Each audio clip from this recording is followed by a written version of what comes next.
Today's BBC News at 1. You can keep up to date with all the very latest developments on our BBC website. The news continues here on BBC One now. It's time to join our colleagues across the nations and regions for a look at the news where you are. But from me, do have a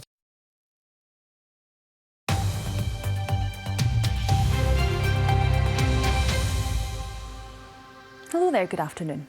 John Swinney is officially the new leader of the SNP and will be elected as First Minister of Scotland. He was the sole candidate after no rival emerged to challenge him over the leadership of the party. Mr Swinney could be sworn in as First Minister as early as tomorrow at Holyrood.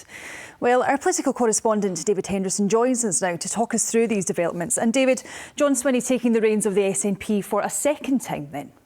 That's right. Nominations for the SNP leadership closed at midday today, and within a few minutes SNP party officials had issued a statement saying that John Swinney had been the only candidate in the race, and so therefore he was inevitably the winner, and so he becomes the SNP leader. Now that will come as a relief to some in his team, because even as late as last night it looked as if he was about to face a challenge to his leadership from a party activist, Graham McCormick, somebody who has been critical of the SNP hierarchy in the past and who'd managed to put together the 100 or so nominations that are required to take part in the race. But it seems that talks took place between the two men over the course of the weekend, and Mr Swinney was able to persuade Mr McCormick to in fact back him for the leadership. So that means the way is clear for him to take up the reins of power.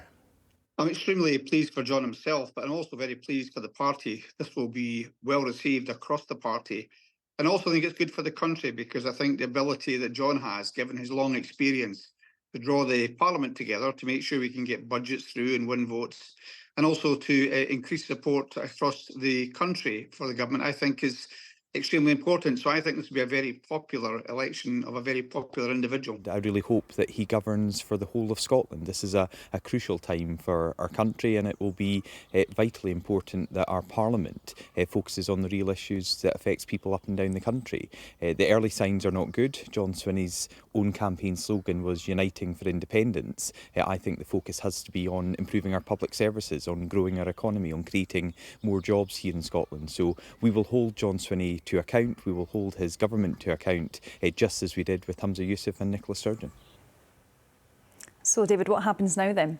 Well, an acceptance speech from John Swinney at some point this afternoon. Then he'll have to take steps to become First Minister. We expect Humza Yousaf to formally resign as First Minister at some point over the next day or two. And then Parliament will have to debate and decide who becomes First Minister. Opposition parties are likely to oppose his nomination, but the maths of the whole thing mean that John Swinney almost inevitably will become First Minister later this week. OK, David, thank you very much for that. 3 men from Argyll have appeared in court in connection